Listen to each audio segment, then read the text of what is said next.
ये डेनमार्क का स्वक्षेत्र है। विदेश नीति, सेना और सुरक्षा डेनमार्क के हाथ में है।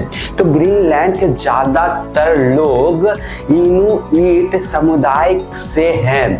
उनकी जिंदगी मछली पकड़ना, शिकार और प्रकृति के साथ जुड़ी हुई है।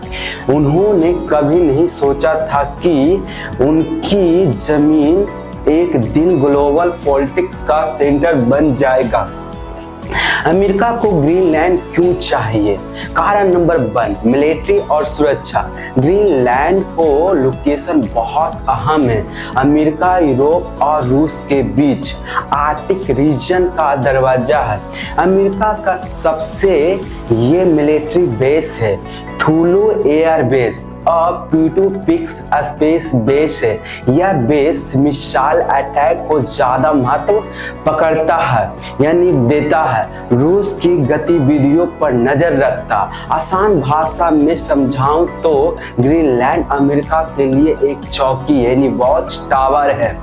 कारण नंबर 2, रूस और चीन का डर। आर्कटिक अब सिर्फ बर्फ नहीं रहा है, बर्फ पिघल रही है। नए समुद्र रास्ते खुल रहे हैं।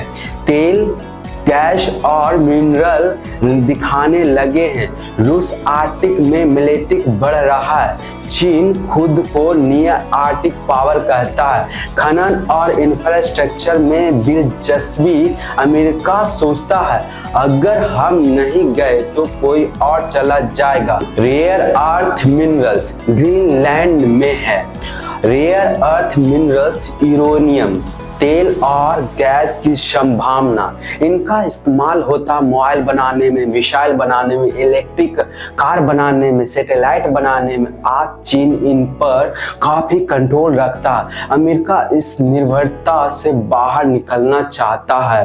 ट्रंप और ग्रीनलैंड विवाद। 2019 में ट्रंप ने कहा था कि अमेरिका ग्रीनलैंड को खरीदना चाहता है, पर दुनिया चौंक गई।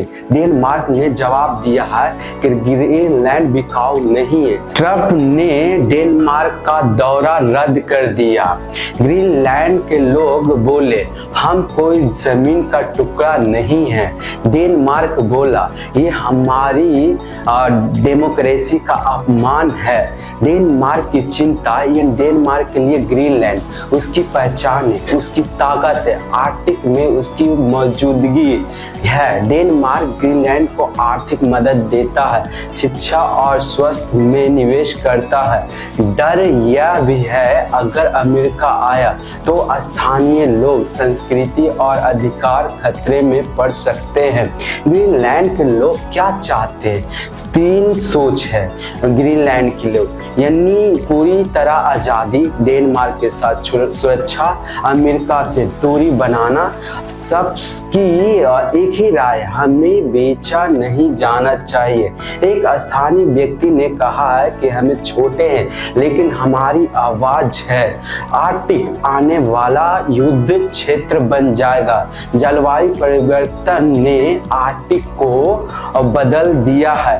अब आर्कटिक है क्या? व्यापार का नया रास्ता, संसाधनों का खनन और राजनीति का अखाड़ा। शामिल देश है अमेरिका, रूस, चीन और डेनमार्क। ये ठंडी जंग नहीं है, ये गर्म होती दुनिया की लड़ाई है। या अपनी हितों की रक्षा कर रहा है या डेनमार्क रक्षक है, या आजादी रोका जा रहा है। सच यह है कि अंतरराष्ट्रीय राजनीतिक में कोई पूरी तरह हीरो और विलेन नहीं होता है। ग्रीनलैंड हमें सिखाता है कि भविष्य की लड़ाइयाँ जमीन के लिए नहीं, जगह और संसाधनों के कंट्रोल के लिए होगी। और सबसे बड़ा सवाल है, क्या छोटे देशों की आवाज है बड़ी ताकतों में दब जाएगी?